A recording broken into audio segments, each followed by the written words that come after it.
Tom Brady, Adrian Peterson, Robert Griffin III, Zlatan Ibrahimovic, Rob Gronkowski, Paige Buchers, Klay Thompson, Kyle Lowry, Megan Rapinoe.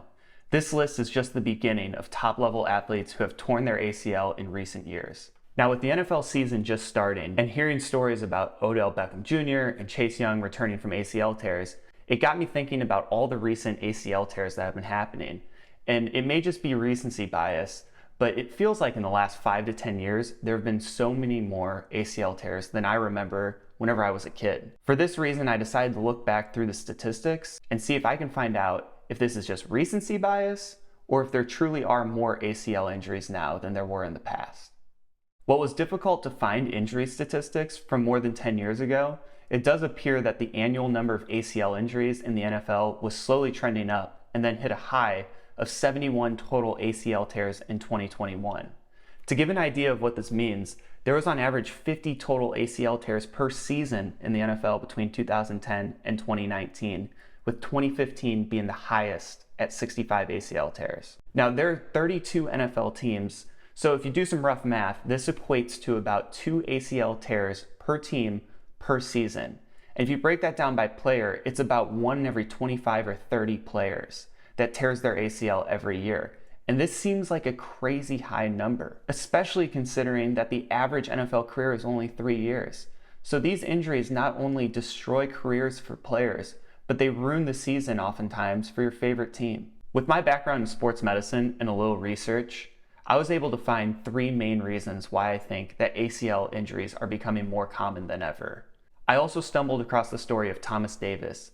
He's a retired NFL player who tore his ACL 3 times. Before we get to that story though, I want to go over the main reasons why I think the ACL injuries are becoming more common than ever.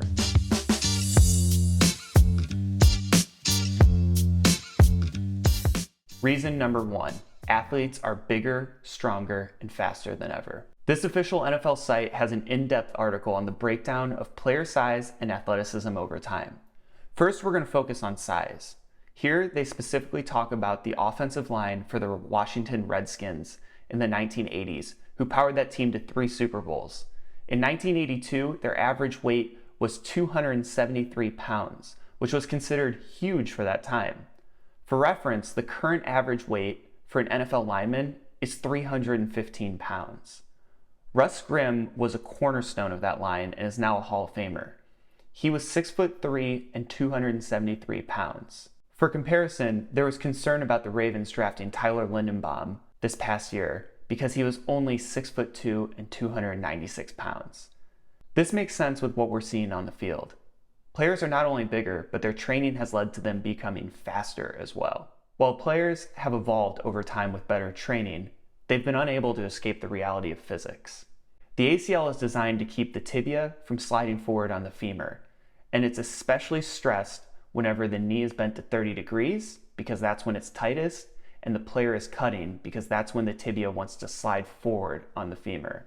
The result is that these players have become so fast and so strong that it's put too much tension on the ACL, which eventually snaps. Reason number 2, the style of play in sports is changing. The style of play of sports evolves over time. This is perhaps most evident in football and basketball. The result is a game that is much more open and reliant on quick cutting maneuvers from bigger, faster, stronger players. In turn, more players are exposed to these opportunities for injury. While there's little we can do to change the natural evolution of sports, certain leagues are making changes to their rules and the enforcement of their rules in order to protect the players from unnecessary injuries.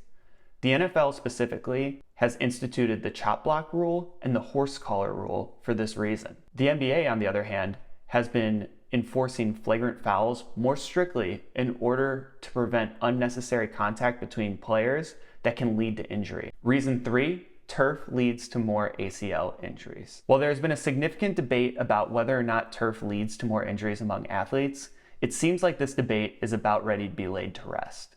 Several research studies have found that ACL injuries and overall injuries are higher on turf than they are on natural grass. This makes sense with my intuition.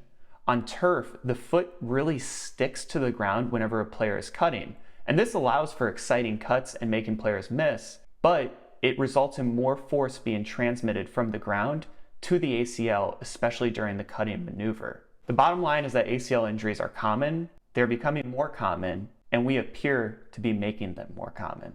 Due to the nature of sports, it's unlikely that we're going to be able to eliminate ACL injuries. However, there are certain things that we are doing in order to improve prevention of injuries and to increase the rate of recovery with treatment of ACL injuries. When it comes to prevention, research shows that an appropriate training program can reduce the risk of ACL tears among athletes. These programs include plyometric exercises, balance exercises, proper movement pattern training, and resistance training focused on quad and hamstring strength specifically. The expectations following ACL injuries have changed dramatically over the last several years. What used to be considered a career-ending injury has become less than a year of recovery, and progress continues to be made on this front. Adrian Peterson made it back in just 8 months in 2012 after an ACL tear. Amari Rodgers pushed it even further by returning to practice 5 months after an ACL tear in 2019. Now, with advancements in regenerative medicine and surgical techniques, I believe that we can speed up the process even further. In fact, it may not be crazy in the future to see a player tear an ACL at the start of the season and return by the end of the season. Now let's go back to Thomas Davis. He was an All-American at Georgia and drafted 14th overall in the 2005 NFL Draft. After several strong years to start his NFL career, he ended up only playing 9 games between 2009 and 2011 due to tearing his right ACL 3 times over the course of 23 months. No NFL player had ever recovered from 3 ACL tears before. Thomas Davis not only recovered, but he went on to play 9 more seasons, make 3 Pro Bowls, and was a first-team All-NFL player in 2015. Athletes like Thomas Davis and Amari Rodgers give us real examples of improvements in ACL injury recovery. And while these injuries still happen far too often and are very difficult to recover from, it gives us hope for the future of ACL injury recovery.